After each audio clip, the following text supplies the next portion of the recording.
오직 예수님, 우리 예수님의 십자가 재림 믿음으로만 구원받습니다. 하나님의 말씀 정보, 예수님의 생명, 성령님의 기 에너지, 삼위일체 하나님께 찬양과 경배와 영광을 세세토록 돌립니다. 삼일체 안에 성경과 신학과 철학과 과학과 이 세상 우주 만물 모든 것들을 융합하라. 가죽 부대를 바꾸라. 아시아 한국 신학을 정립하라. 신학자가 되라. 과학자가 되라. 설교자가 되라. 신학자가 되라. 과학자가 되라.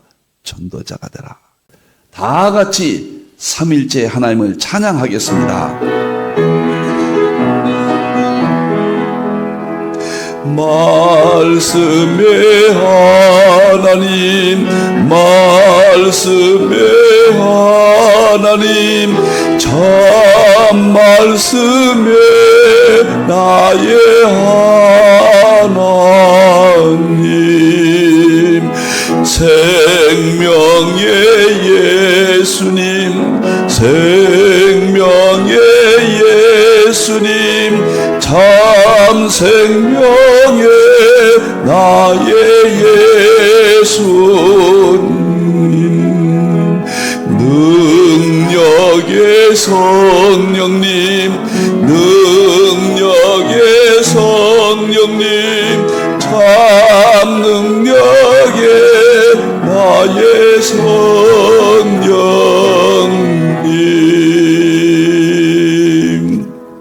삼일체 과학신학 25권, 20권에서 25권으로 또 가죽부대를 바꿨습니다. 4월 달에는 세계 장막과 아시아 한국신학. 아마 이제 4월 달, 5월 달까지면은 다 끝날 것 같습니다. 지금 화요일 날 역사 강의 하잖아요. 다 끝나면은 5월 말경 전후로 해서 수소수 건강 강의 설교가 이때부터 본격적으로 수소의학에 대해서 충격받을 겁니다. 여러분들이요. 이제 우리가 이건 제자 훈련이니까 4월 달에 세계 장막과 아시아 한국 신화를 하고요. 그 다음에 아침에 화요일 날 방송은 5월 말까지 지금 현재 하고 있는 거 마무리가 되고 5월 말 전후로 해서 수소수 건강이 여러분을 만난다. 아마 엄청날 겁니다. 환자들 굉장히 관심을 가지셔야 됩니다. 놀랍습니다. 제가 지난 시간에도 말씀드렸지만 아침마다 얼굴 이렇게 나갈 때마다 하루 서너 번씩 제가 세면한다고 그랬죠. 수소수로. 제가 말씀드렸듯이 활성산소가 우리 얼굴을 공격하는데 노화가 오고 얼굴에 주름이 있고 검은 버섯 뭐 이런 것들이 색깔이 변하잖아요. 탄력이 있는 거. 그런데 수소수가 바르면요 상당히 얼굴이 좋아져요. 탄력도 생기고 주름살도 상당히 개선되고 충격입니다. 지금 수소 화장품이 나왔잖아요. 앞으로 수소 화장품이 얼굴을 해결할 겁니다. 어느 정도. 얼마나 엄청난 이야기인가. 자, 수소의학에 대해서는 질병을 거의 개선, 그 다음에 치료 이런 말을 씁니다. 자, 보겠습니다.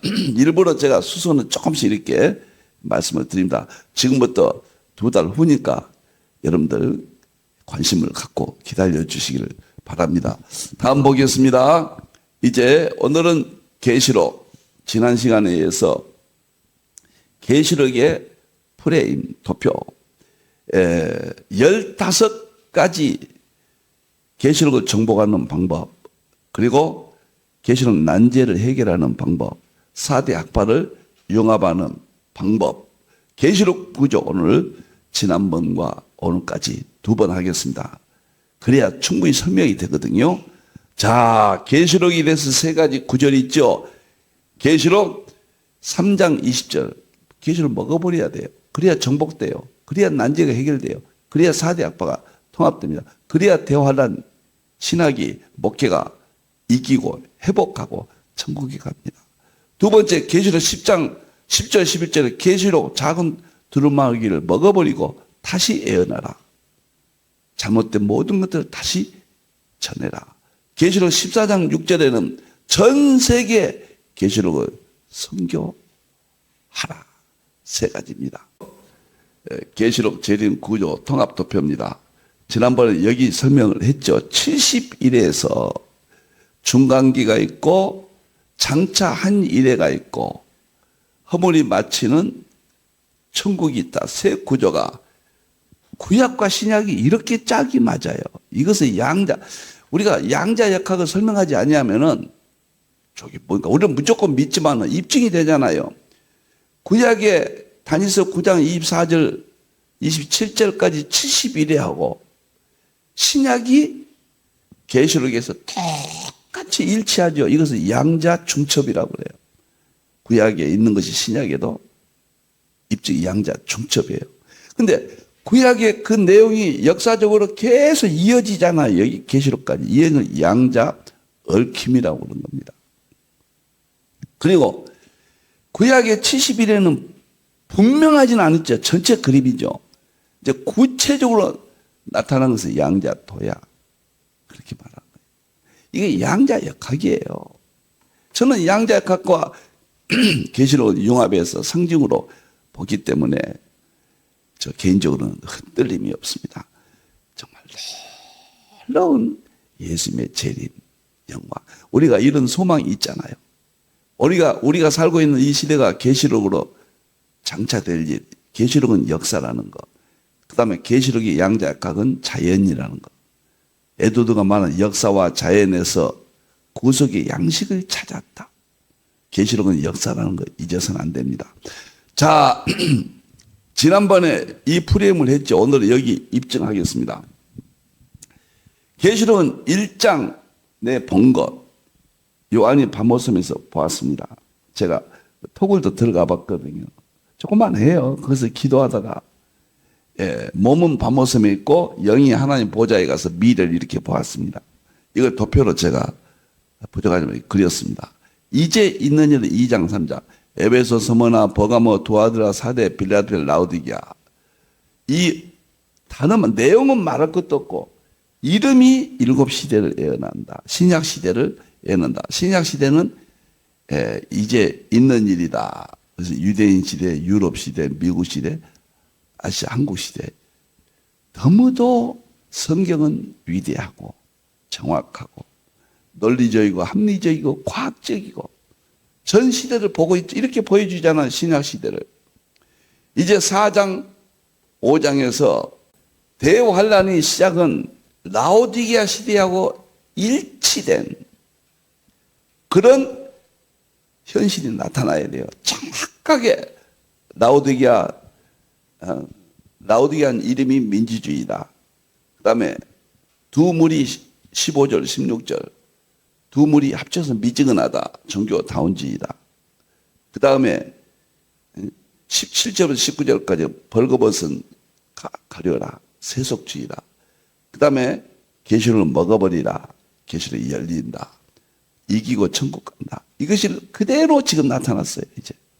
그래서 대화는 시작이다. 그럼 대화는 시작은 이 부분은 더욱더 제가 다음 시간에 자세히 합니다. 이제.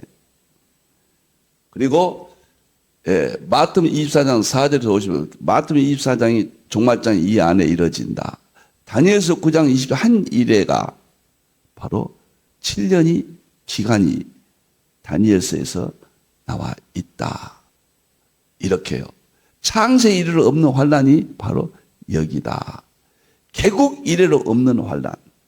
다니엘 12장 1절에는 바로 이 지점을 이야기하고 있다. 자, 그리고 예수님 재림하고 계시록 19장이죠. 19장. 그리고 천년 왕국이 나타난다. 계시록 20장, 21장, 22장은 1절부터 5절까지 23장 4절에 천년 왕국에 6번이나 기록되고 있다. 우리가 천년 왕국에 들어간다. 천년 왕국은 어떤 것이냐? 새하늘과 새 땅이다.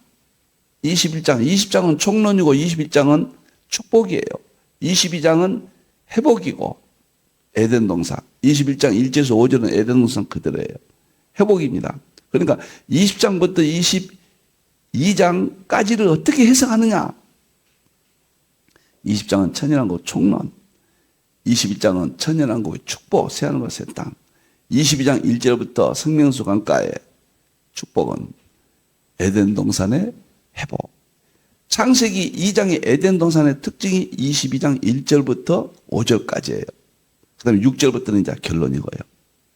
자, 이 도표가 나왔는데 이 프레임이 맞냐 안 맞냐 논쟁입니다. 첫째, 7 교회가 신약시대 7 구분이다. 아니다. 이것은 과거 계시록에 기록된 7 지역, 터키 지방 7 지역이다. 또는 이것은 영적인 것이다. 세계 모든 교회에 영적으로 적용된다. 세 가지 설이 있어요. 저는 과거 7 교회는 그 문자적으로 틀림없는 거예요. 역사성이고 명료성이에요. 영적인 것은 응용입니다. 적용은 응용이. 7 교회가 나타나지 아니할 때는 영적으로밖에 볼 수밖에 없어. 답이 안 나오는데 지금은 이제 다 역사가 여기까지 왔기 때문에 이제는 답을 찾았어요. 그러니까 이제 있는 일, 역사로 정확하게 이렇게 해석해야 된다. 7 교회가. 그래서 계시록은 장차될 일이다. 예언의 말씀이다. 역사적으로 해야 된다. 영위하지 마라. 과거로만 끝나지 마라. 과거에 끝나면 계시록 재림성이 약화돼 버리죠. 재림이 의미가 없어져 버리죠. 영적으로 해도 재림이 정말 의미가 없고 오늘 이 시대 7 교회 특징 대화란 모든 것이 나타나는데도 멍하니 교회가 말 못하고 있잖아요. 답변을 못하잖아요. 지금 정치적으로 보면은 전 세계 정치가 혼란이 오고 군사적으로 보면 이스라엘에서 전쟁이, 우크라이나에도 전쟁이 이 난리인데 답변 못하잖아요. 이 프레임에서는 정확하게 답변할 수 있죠. 계시록의 하나님의 말씀 위대성을 정말 다 된 것 같아요. 보면은요, 40년 전에는 잠을 못 잤는데 지금은 이제 상당히 저도 뭐랄까 지금은 이제 알았으니까요. 안심하고 정확히 보면서 준비하고 있죠. 자, 그래서 대부분의 주석가들이 2장 3장은 교회 시대다. 7 교회로 쪼개진든 안 쪼개진 잠깐 교회 시대란 말은 대부분이 합니다. 더 적극적으로 7 교회를 나눠서 봐야 된다. 그리고 미국의 역사학자 미라임 박사 내가 책을 봤더니요. 그 사람은 신약 시대를 7으로 2장 3장을 통해서 7으로 나누어서 신약 시대를 구분한다. 그렇게 신약 시대 신약학자가 그렇게 보고 있어요. 이런 것은 일치성을 갖습니다. 그다음에 계시록은 문자적이면서도 상징적이에요. 그래서 상징을 풀어보면은 정확하게 답이 나옵니다. 7 교회는 문자적이에요. 그런데 문자적인 것이 상징성을 띠고 있어요. 그 상징성을 보면은 7 교회가 신약시대 7 교회로 입증이 돼버려요. 그 단어 하나도 다 입증이 됩니다. 신약시대로. 그렇기 때문에 저는 7 교회 신약시대로 봐야 된다. 이제 이런 것들 이렇게 해놓으면요. 그 다음에 계시록이 쉬워요. 이 프레임 안에서 쭉쭉. 계시록은 뭐 쉽죠. 이런 것을 안 되면요. 해도 무슨 말인지 모르고 맞는 줄 알고 그냥 지나가 버리죠. 참 안타깝죠. 그 다음에 이렇게 해야 역사성이 나타나고 그 다음에 이렇게 해야 성경 전체적으로 통합이고 융합이 돼요. 너무너무 이렇게 했을 때 부딪히는 것이 없어요. 문제성이 없어요. 그냥 무조건 거부해 버거든요. 4대 학파 나눈 학파주의자들은 이건 아니다 이래버리면 자기 학파에서는 우리 학자들이 이렇게 안 봤다 이래버리면 할 말이 없죠. 이제는 냉정하게 라우디게아 교회가 이 시대다. 이성금은 주석이 나와 있잖아요. 그것도.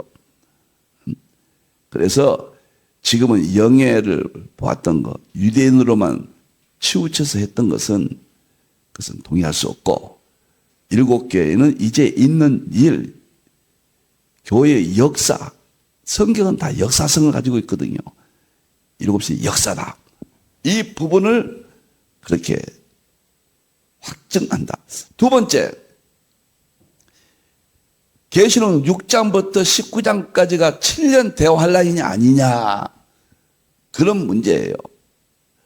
왜 7년 대환란이냐? 뭐 천년에서는 제가 이렇게 학파를 또 존경하고 감사하는 의미이지만 이름을 대는 것은 좀 더 적극적으로 여러분들 이해하시라고 말씀을 드립니다.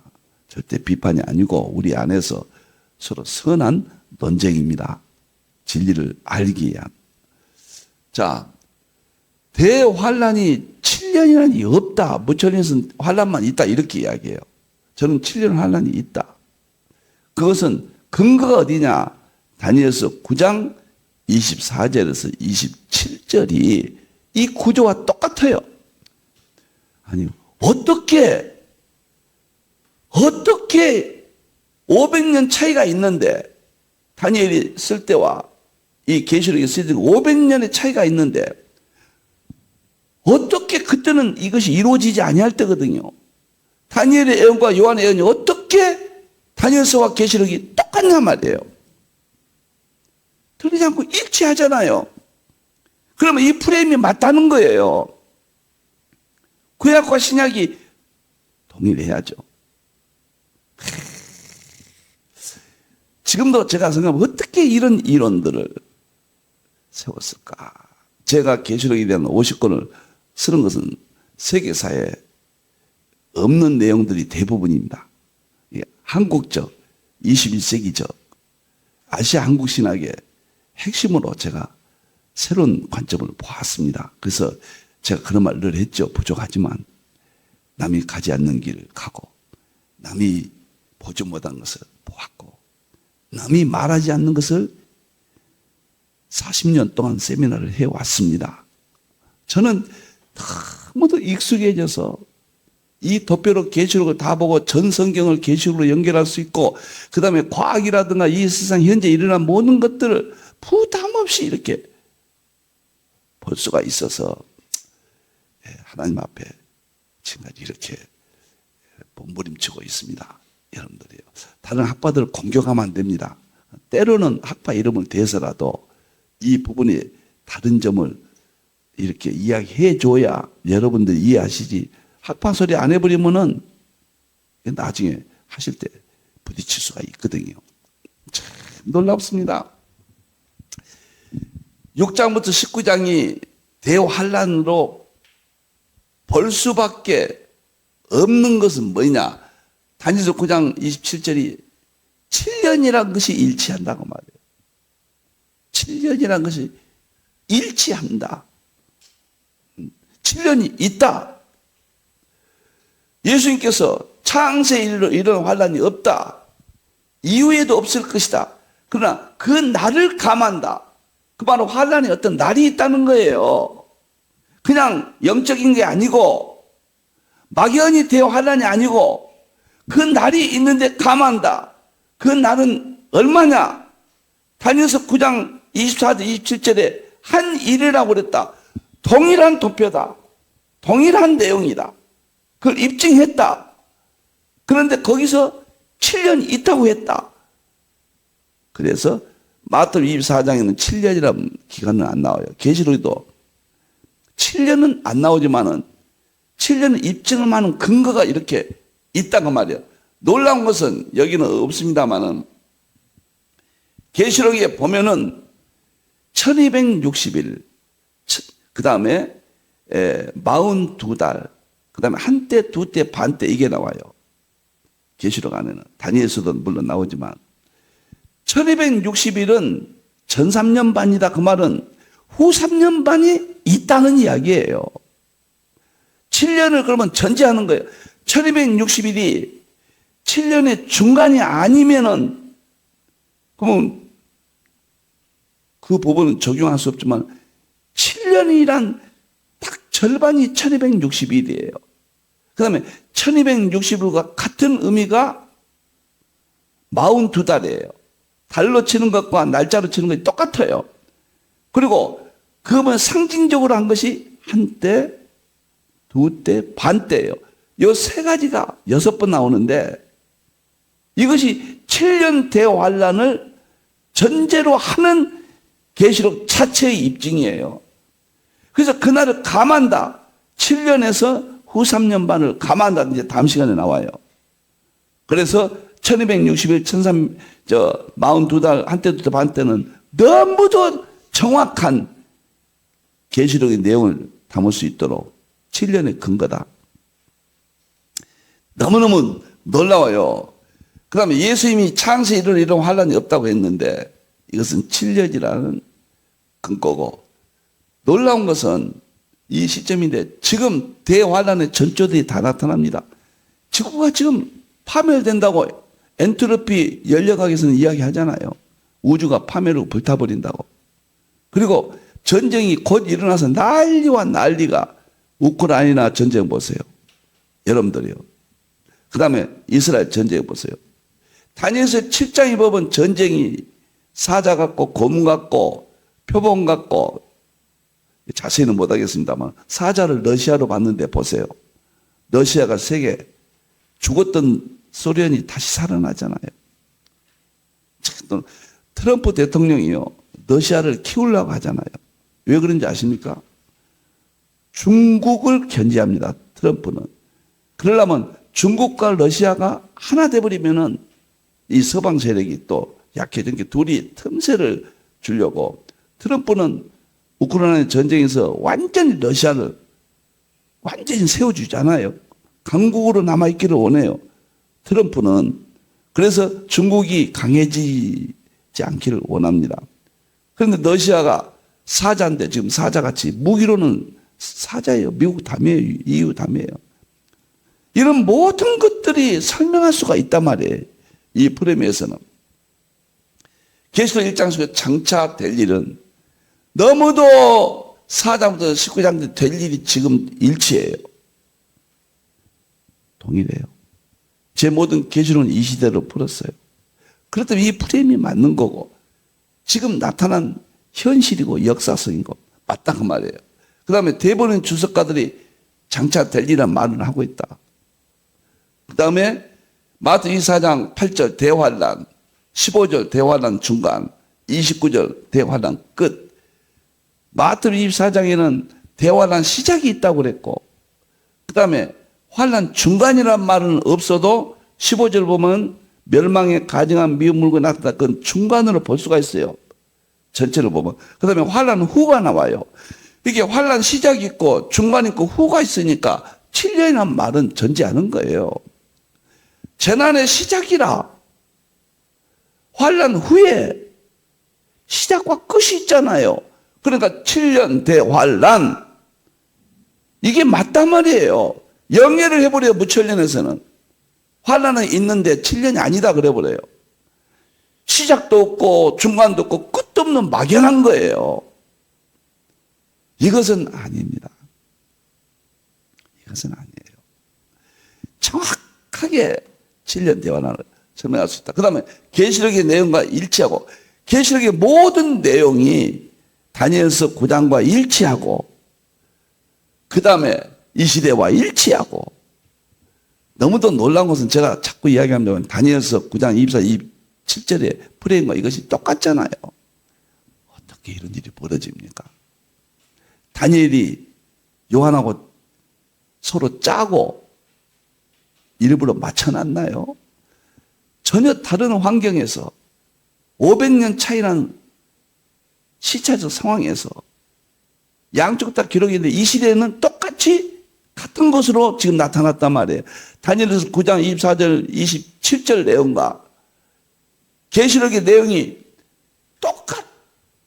똑같다고 지금 이 세상에 역사적으로 나타나고 있단 말이에요. 그 징조로 일치한다. 이것을 어떻게 아니라고 말할 수 있겠는가? 저는 늘 말씀드리지만 저 일방적인 건 아닙니다. 확신이 가는데요.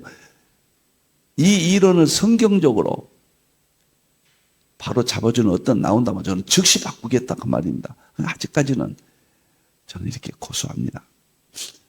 그래서 계시록의 내용과 일치한다. 정말 이 시대 다니엘서와 마태 24장과 조화를 이루고 있다.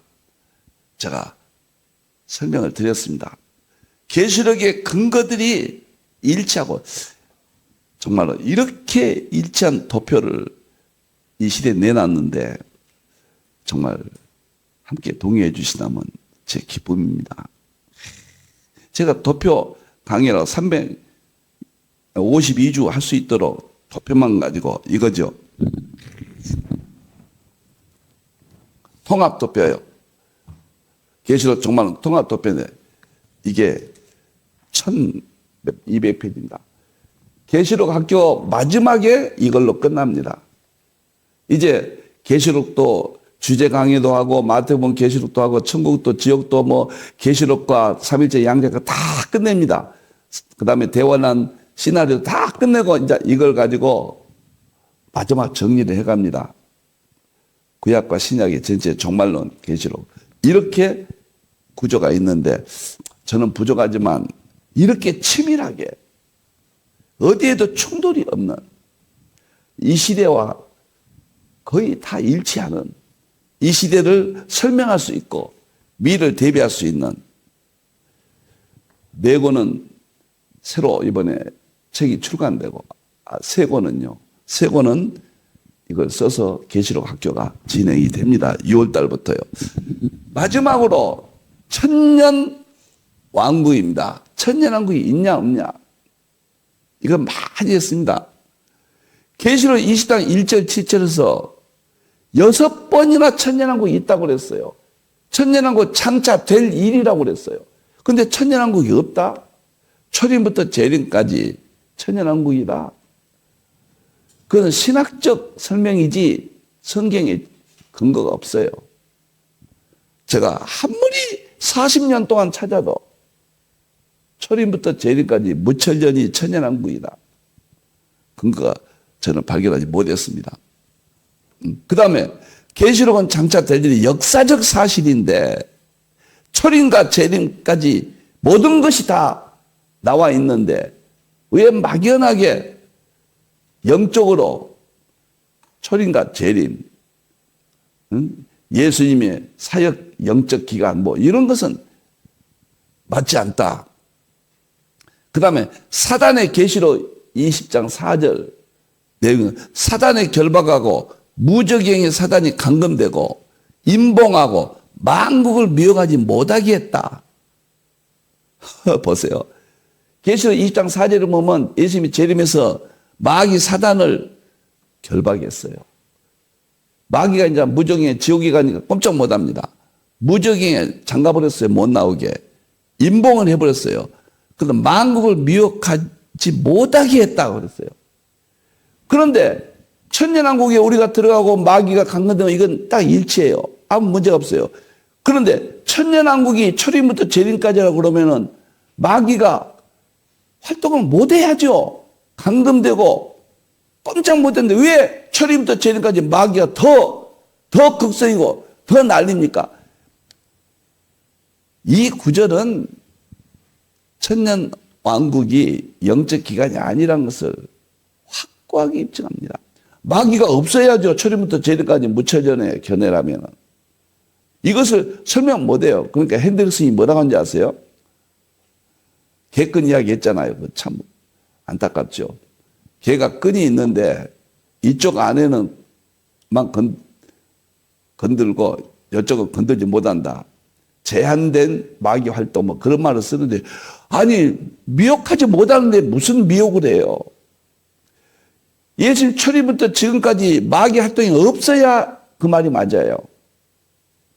활동이 이렇게 더 극성인데요. 그리고 천년 왕국이 우리가 19장 재림하면은 공중에 올라갑니다. 그리고 공중에서 계시록 10장 예수님이 심판할 때 우리도 심판합니다. 세마포 옷 입고 백마 타고요. 그리고 이 세상은 다 심판 끝내버려요. 그리고 공중에서 우리가 천년왕국을 내려옵니다. 그것이 하늘에서 내려온다. 계시록 20장. 이것이 너무도 조직적이고 하늘에서 내려온 것이 베드로후서 3장하고 이사야 65장이 새하늘과 새 땅이 있다고 그랬거든요. 거기서는. 그런데 이 새하늘과 새 땅이 참 안타깝습니다. 다 영에 뿌리면 그럼 계시록 어떻게 합니까? 장차 될 일인데요. 우리 무천년 학자님들 존경하고 신앙은 위대하죠. 근데 한국교회가 신학교가 거의 무천년화 되는 것에 대해서 박형룡, 박윤선 박사, 이상근 박사 한국교회 종말론의 시작입니다. 다 역사기 전천년이었죠. 미국은 약 60, 70%가 역사기 전천년입니다. 무천년은 10몇 %밖에 안 되고 세대주의가 한 20 몇 % 돼요. 70% 가까운 미국의 학자들은 역사기 전천년설입니다. 저는 역사기 전천년설에 출발해서 4대 학파가 통합해야 된다. 역사기 전천년적 4대 학파 통합을 제가 아시아 한국신학 계시록으로 주장하고 있습니다. 그리고 여기서 부활이 나오잖아요. 예수님의 부활이. 예수님이 부활할 때 첫째 부활이잖아요.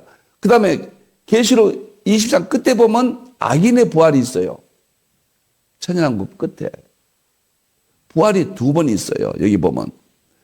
장소가 하늘에서 내려온 사건을 했고, 부활이 천년왕국 후에 심판의 부활이 있다. 이렇게 두 가지가 있는데, 예수님 재림 때 부활이에요. 생명의 부활이에요. 대환란 끝에 악인의 부활이에요. 심판의 부활이에요. 그러면 성경에 있는 요한복음과 고린도전서, 계시록 이런 내용들이 정확히 일치하잖아요. 그런데 영적이면은 예수님 재림 때 부활은 영적 부활이고 악인의 부활이 재림 때 부활이다. 이렇게 말하거든요. 영적 부활이 어디가 있어요? 부활이면 부활이죠. 그것은 영적 부활은 응용이고 적용입니다.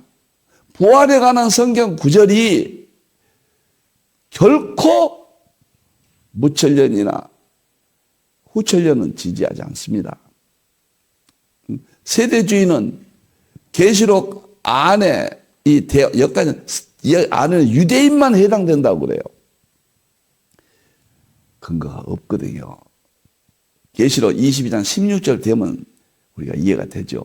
나 예수는 교회를 위하여 내 사자 주의 종들을 보내요. 그 유대인들을 지도자 보낸 게 아니에요. 교회를 위하여요. 이 교회는 유대인만 말한 게 아닙니다. 교회를 위하여. 그래서 저는 천년 왕국이 여기 굉장히 제가 천년 왕국만 책 한 권 이렇게 두껍게 썼습니다. 천년 왕국이 영적인 게 아니고 대환란 후에 바로 천국이다. 이 프레임이 맞다. 세 가지 논쟁. 정말 얘가 제일 어려운 부분이거든요. 근데 제가 이렇게 쉽게 한다고 했는데 그래도 어려울지 모르겠습니다. 도표를 좀 잘 보시고.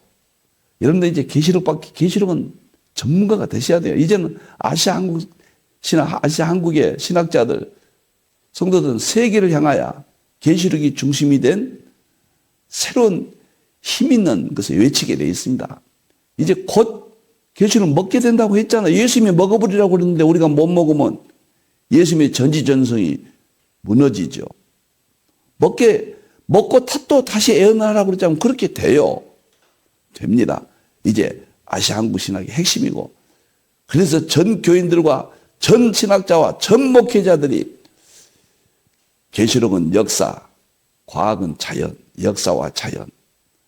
놀랍습니다. 기도하겠습니다. 감사합니다. 놀랍습니다. 계시록의 도표를 오늘 또 주님 지혜를 주셔서 전했습니다. 잘못됐다면 깨닫게 해 주시옵소서. 이제 아무리 봐도 대환란이 가까이 와 있습니다. 오늘 이 시대를 아무리 봐도 계시록의 내용과 일치합니다. 주님, 전 세계 교회 한국교회 깨우쳐 주시고 계시록의 통일장을 이루어 주시옵소서. 4대 학파가 통일된 통합 계시록 신학이 힌돌이 주장합니다. 주님 지켜주시고 영광 받으시옵소서. 재림을 준비하게 해 주시옵소서. 다시 오실 예수님의 이름으로 기도하옵나이다. 아멘.